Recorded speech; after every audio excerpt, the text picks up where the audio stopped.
Hello, friends. Today I will tell you about an episode of a science fiction series in the spirit of Black Mirror called Dimension 404, Speedrun, See You in the Afterlife. The girl's name is Vel Hernandez.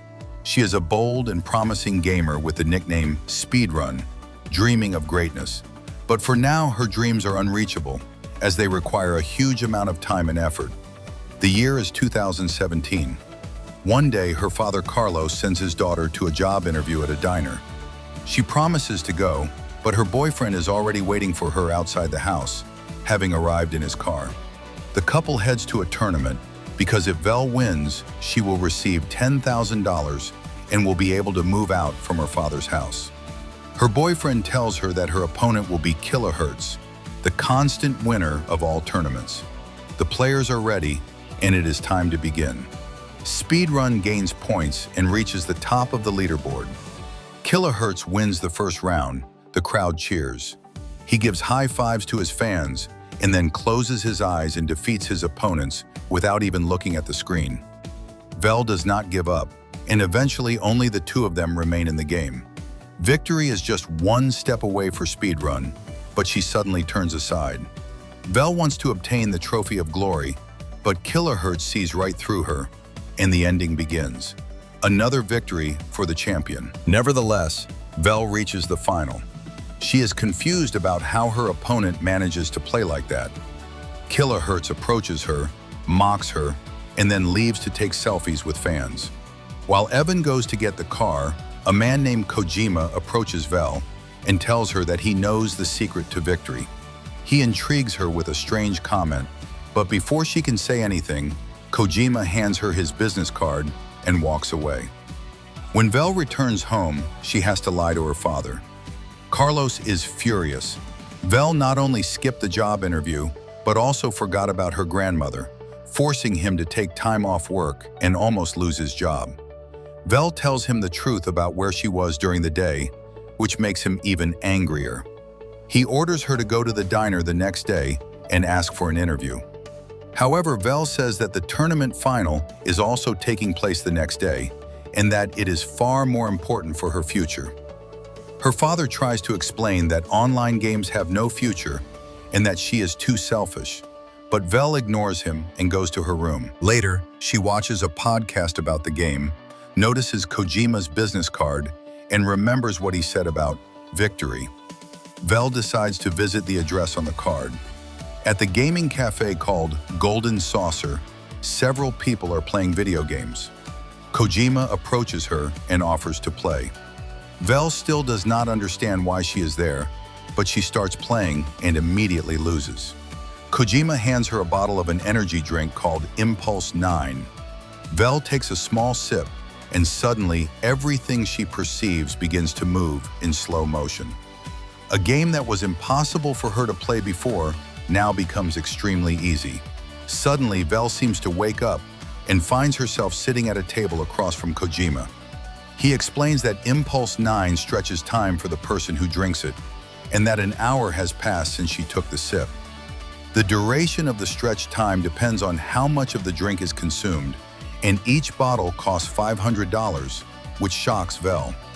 She considers his offer nonsense, but then Roy calls her, and she realizes the secret of his success. He also uses Impulse 9. That is why other gamers and experts call him unbeatable. After learning this, Vel decides to buy a bottle of Impulse 9. The next day at the arena, she places the bottle next to her keyboard. Shortly before the match begins, she takes a small sip and dominates the leaderboard using extreme slow motion. Seeing this, Roy also drinks Impulse 9 and begins climbing the rankings, eventually reaching the top. This drives Vel into despair, so she drinks the entire bottle regardless of the outcome. Now time flows incredibly slowly for Vel, and she uses it to the fullest. In the end, she kills Roy's avatar and wins the entire tournament. The crowd goes wild, everyone cheers for her. An excited Evan rushes to congratulate her, not noticing that the energy drink bottle falls to the floor and shatters. At that moment, Vel returns to reality. She finds herself sitting in a half-destroyed house with a child in her arms. Evan enters wearing torn and dirty clothes. Vel is horrified to see her adult body and a wedding ring on her finger. Two children call her Mom. Outside, she learns it is the year 2037. Impulsors are hunted and blamed for destroying the world. Vel realizes she is the sheriff of this town. Vel struggles with her new life. She cleans filthy toilets, raises children, and slowly adapts to the apocalyptic society. One day, her daughter Sophia gives her a drawing, calling her a hero, but Vel is too exhausted to appreciate it.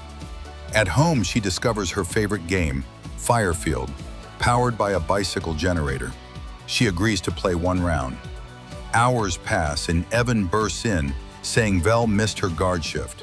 Because of this, a resident was killed by a lizard. Filled with guilt, Vel obeys orders to finish her duty. Later, believing she does not belong in this world, Vel writes a letter and leaves for the wasteland. In the letter, she admits she is an impulsor and explains that the tournament with Roy happened only a week ago for her. She realizes why society executes impulsors. There is no place for a teenager trapped in an adult body. Vel finds Kojima's cafe again. He offers her a large bottle of Impulse 9 and promises eternal escape into the future. As she reaches for it, she sees her daughter's drawing and remembers her family. Vel returns to the town, apologizes, and promises to change. Suddenly, the death lizards attack. Cannibal raiders led by Roy, who returned from reality years ago. The townspeople panic. Vel orders her husband to take the children and escape while she defends the gate. Vel has already drunk Impulse 9 and enters slow-motion mode. A brutal firefight begins. She kills nearly all the attackers, but is wounded. Roy shoots at her and misses. Vel shoots back and kills him. With her final strength, she fires a red signal flare. Evan sees the bright red signal. This is where the film ends. Friends, thank you for watching. Write in the comments what you think about this film, and don't forget to like and subscribe.